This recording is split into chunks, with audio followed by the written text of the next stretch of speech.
Hello दोस्तों, स्वागत है आपका आपके अपने चैनल स्कूल स्टडी 07 पर। मैं आपका अपना रवि धवन एक बार फिर से तैयार हूँ हिंदी का एक मुख्य बिंदु लेकर, जो है अपना निबंध लेखन।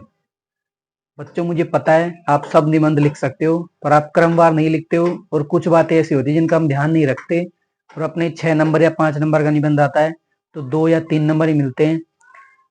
आप लोगों को इन पॉइंटों का, इन बिंदुओं का ध्यान रखना है। मैं उम्मीद करता हूं अगर आप इन बिंदुओं को अच्छे तरीके से इस्तेमाल करते हो तो आपके पूरे में से पूरे नंबर आएंगे। चलिए बच्चों, शुरू करते हैं। मैंने लिखा है अंक भार आपके 6 या कक्षा 12 में 5 नंबर जरूर आपके निबंध आता है। पहली बात आपको ध्यान रखनी है, हमेशा नए पेज से शुरुआत करें। हमेशा आप लोग क्या है कि जैसे अभी यहाँ खत्म हो गया तो आप यहीं से, यहाँ कोई प्रश्न खत्म हुआ आप यहीं से स्टार्ट कर देते हो। एग्जामिनर को पता ही नहीं रहता निबंध आपने कहाँ से स्टार्ट किया है। ठीक है, तो आप नए पेज से, पेज के ऊपर ही ऊपर आप शीर्षक लिखिए, फिर स्टार्ट कीजिए। दूसरी बात, प्रश्न में दिए गए बिंदुओं का क्रमवार उपयोग करें। प्रश्न में आपको दिए हुए रहते हैं 1 2 3 4 करके प्रस्तावना, उपसंहार। प्रस्तावना आपका पहला पॉइंट होता है, उपसंहार आपका अंतिम पॉइंट होता है, 5वां 4 नंबर जो भी है। अब उदाहरण के लिए मान लीजिए आप दीपावली पर निबंध लिख रहे हो, पर्यावरण प्रदूषण पर निबंध लिख रहे हो, कन्या भ्रूण हत्या पर निबंध लिख रहे हो, तो प्रस्तावना में आपको लिखना पड़ता है परिभाषा। ठीक है, जानकारी।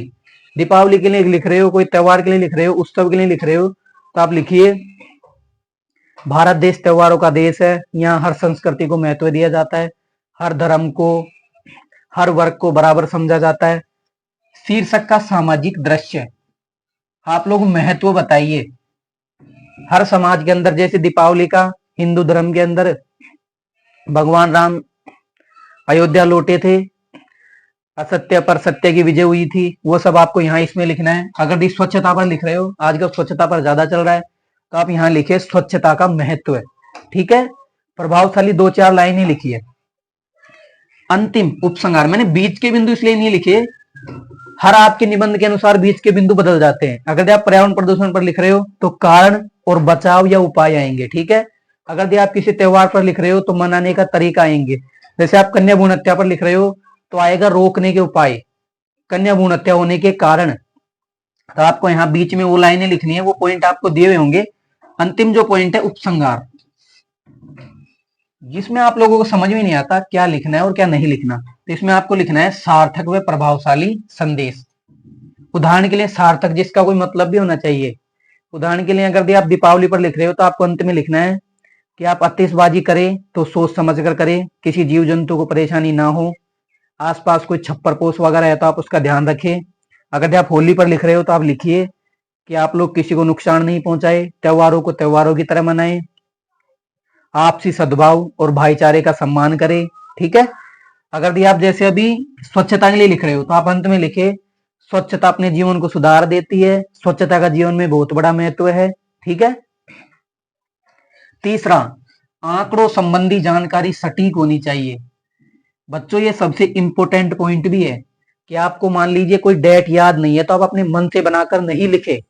अगर याद नहीं है तो बिल्कुल लिखना ही नहीं है। ठीक है, घटनाक्रम क्रमवार होने चाहिए। ये भी आप लोग बहुत बार गलती करते हो। जैसे आपको छोटी क्लासों में दिया होगा, गुरुजी ने जब भी आपकी दीपावली की छुट्टी आई थी कि आपको दीपावली पर निबंध लिखना है, तो आपने पहले ही लिख दिया होगा हमने दीपावली पर मिठाई खाई, और बाद में लिखा होगा घरों की सफाई। तो वो आपका निबंध क्रमवार नहीं था। आपको पहले लिखना था घरों की सफाई, फिर लिखना था दीपावली के बारे में। ठीक है, अंतिम पॉइंट अपना, प्रश्न में उल्लेखित शब्द सीमा को ध्यान में रखकर ही लिखे। ध्यान रखना मिनिमम आपके 300 से 400 शब्द पूछे जाते हैं, तो आप 350, 360, 370, कुछ बच्चे 600 शब्द भी लिख देते हैं। मजा आता है ना लिखने में, तो 600 शब्द लिख देते हैं। नहीं लिखने हैं, क्योंकि बच्चों और प्रश्न भी है। आप इसमें 4 पेज भरोगे तो भी आपको वही 6 नंबर मिलने हैं, और आप 3 पेज भरोगे तो भी आपको वही 6 नंबर मिलने हैं। तो आप थोड़ा शब्द सीमा का ध्यान रखें। आपको आपके एग्जाम्स की शुभकामनाएं, और ऐसे ही 5 मिनट में हिंदी के छोटे छोटे बिंदुओं को पढ़ने के लिए हमें सब्सक्राइब करें, हमारे साथ जुड़े। जय हिंद, जय भारत।